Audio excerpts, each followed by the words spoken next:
आपका खैर मकदम है 4 टीवी न्यूज़ कर्नाटका एक्सप्रेस पे। मैं हूं शकील बागमारे। बीजापुर में inter university women cycling championship का आगाज।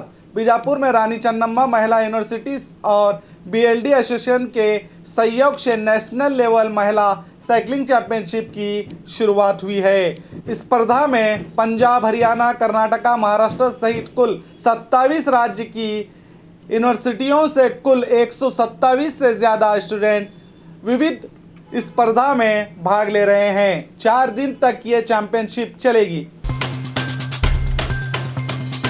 रेवेन्यू विभाग का आदेश। राज्य के किसानों में आतंक। पिछले 30-40 सालों से सरकारी जमीन पर खेती करने वाले किसानों से जमीन वापस लेने का सरकार ने आदेश दिया है, जिसके चलते राज्य के करीब 1,81,000 किसान रास्ते पर आ जाएंगे। अक्रम सक्रम कानून के तहत किसानों ने अर्जियां भी भरी थी, मगर सरकार ने सभी अर्जियों को रद्द किया है। अगर ये आदेश अमल में आएगा तो करीब 4,62,000 एकड़ जमीन सरकार के कब्जे में आएगी। अब देखना है कि राज्य के किसान इस आदेश को कैसे स्वीकार करते हैं। नए मंत्रियों को दिया गया विभाग। आज सीएम येडियुरप्पा की सरकार में शामिल हुए 10 विधायकों को विभाग दिए गए। सीएम ने नए मंत्रियों की लिस्ट राज्यपाल को पहुंचा दी है। शाम तक इसकी घोषणा होने की उम्मीद है, जिससे सभी मंत्रियों के कार्यकर्ताओं में खुशी की लहर छाई हुई है।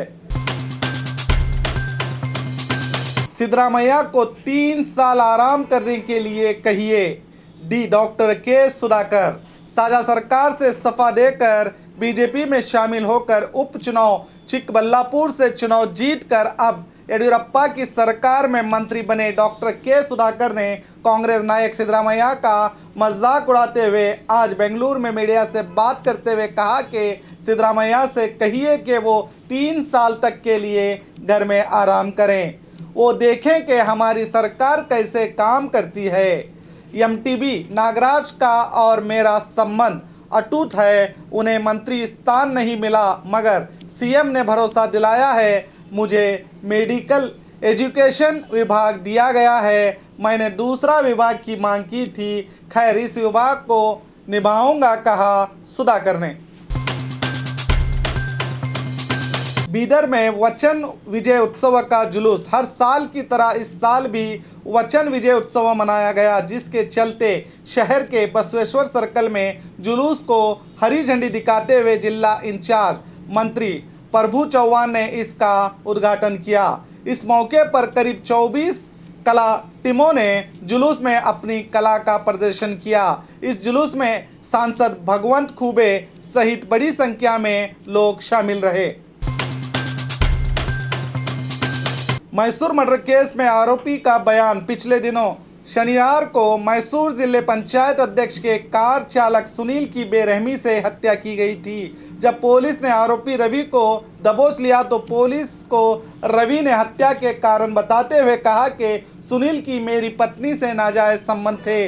इसी के चलते ग्राम में प्रचार हुआ था, जिसके कारण गांव में मेरी इज्जत नीलाम हुई थी, इसलिए मैंने उसका काम तमाम किया। इस बात को लेकर एक बार झगड़ा भी हुआ था, जब सुनील बच गया था। अब आरोपी पुलिस के हिरासत में है। किसानों का कर्ज का सूद माफ। सीएम ने किया ऐलान। सीएम येडियुरप्पा ने राज्य के किसानों को खुशखबरी दी है। पीएलडी बैंक सहित सभी सहकारी संघों से कर्ज लेने वाले कर्ज के सूद और पुराने कर्ज का सूद माफ करने का ऐलान किया है। इससे सरकार को 400 करोड़ का बोझ आएगा। मार्च महीने में कर्ज चुकाने पर सूद माफ किया जाएगा। सीएम ने यह भी कहा है कि आने वाले बजट में किसानों के लिए कई महत्वपूर्ण योजना की घोषणा होगी। हारने वालों को मंत्री स्थान नहीं देना चाहिए, उमेश कत्ती। आज बेलगाम जिले के हुक्केरी तालुके में मीडिया से बात करते हुए मंत्री स्थान न मिलने पर नाराजगी जताते हुए कहा कि मेरे नसीब में मंत्री बनना नहीं लिखा था, इसीलिए नहीं बना, मगर हारने वालों को मंत्री बनाना बनाने पर आक्रोश जताते हुए कहा कि हारने वालों को कभी भी मंत्री नहीं बनाना चाहिए। अगर इनको मंत्री स्थान देना है तो फिर चुनाव की क्या ज़रूरत है। खैर, अभी 3 साल तक सरकार रहेगी, मुझे पूरा यकीन है कि मैं ज़रूर मंत्री बनूंगा, कहा उमेश कत्ती ने। और खबरों के लिए देखते रहिए 4 टीवी न्यूज़ कर्नाटका एक्सप्रेस।